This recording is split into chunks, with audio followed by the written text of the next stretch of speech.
Many of us have fond memories of our first love, but there can also be a very dark side to teenage relationships. About 30% of America's teens say they were emotionally, sexually, or physically abused by their boyfriends and sometimes even girlfriends last year. The problem received national attention last February when pop star Rihanna was abused by her boyfriend, Chris Brown. And it was the subject of a summit in Washington today hosted by Attorney General Eric Holder and Secretary of Education Arne Duncan. The federal government is joining a growing chorus of advocates who are shining a light on the problem and educating teenagers as well as their parents. Think I need you? I don't care. For too many teenagers, this is what dating in America looks like. You make me so pissed. All I remember was landing face first on the floor. Tina, 18, whose appearance we've altered for her safety, says during her 6-month relationship, the violence spiraled out of control. He got on top of me and he was slapping me back and forth. And he said, "Next time, do me a favor, call me baby, say that you love me." Raped, beaten, and berated on a regular basis, she stayed with him, believing the abuse was part of a normal relationship. I knew my aunt went through it, so I thought, if she stuck it out with him, with her husband for years, that I should just do the same and keep my mouth shut. When this outgoing 15-year-old, who did not want to be identified, met a cute boy in one of her high school classes, she was smitten. We had the same friends, we liked the same things, so it was good at first. And then what happened? We started to slowly separate because we would fight a lot. He was very controlling. Would always want to know where I am, what I'm doing. It's upsetting to you to even talk about it. Just when someone does that to you, you feel a loss of yourself. The controlling behavior eventually turned violent. Things got so bad she began skipping classes and avoiding work. Then he started stalking her. I was always locking my doors. We had a house alarm on my house, always turning that on. Always looking behind my shoulder to see who it was. These two stories illustrate an alarming trend of escalating violence in teenage relationships. National Teen Dating Abuse Helpline, how can I help you? Calls and online chats to the National Teen Dating Abuse Helpline went up nearly 600% from March of 2007 to March of this year. And a recent survey shows even 25% of tweens say they've experienced physical violence in their romantic relationships. Stop crying and stay down. They're growing up in a world where violence is everywhere. Stay down or I will finish you off.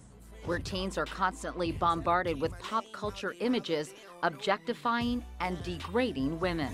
In this generation, it's hard to resist the violence, and it's probably influencing the number of abusive relationships.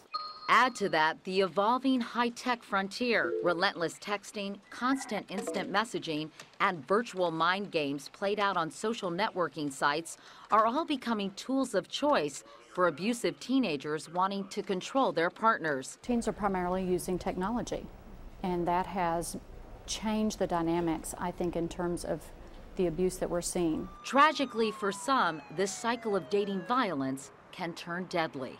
This is a domestic violence-related homicide. The victim is 19-year-old Emily Silverstein. 18-year-old girlfriend, Carrie Gorman. Martinez was convicted for the brutal 2005 murder of Lindsay Ann Burke. In 2003, Lindsay Ann Burke met former Navy seaman Geraldo Martinez at a friend's wedding. For the bubbly 21-year-old, there was an instant attraction. But a few months into the relationship, Lindsay's mother, Ann, noticed changes in her daughter.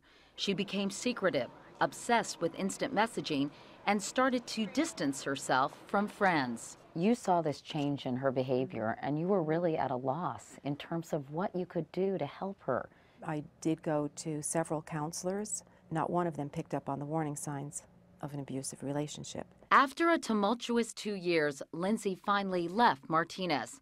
On the morning of September 14th, 2005, she went to his house to collect her things. In a fit of rage, Martinez repeatedly stabbed Lindsay and left her in his bathtub, where she bled to death. Parents don't realize how much a part of their life their children really are until you lose one of them.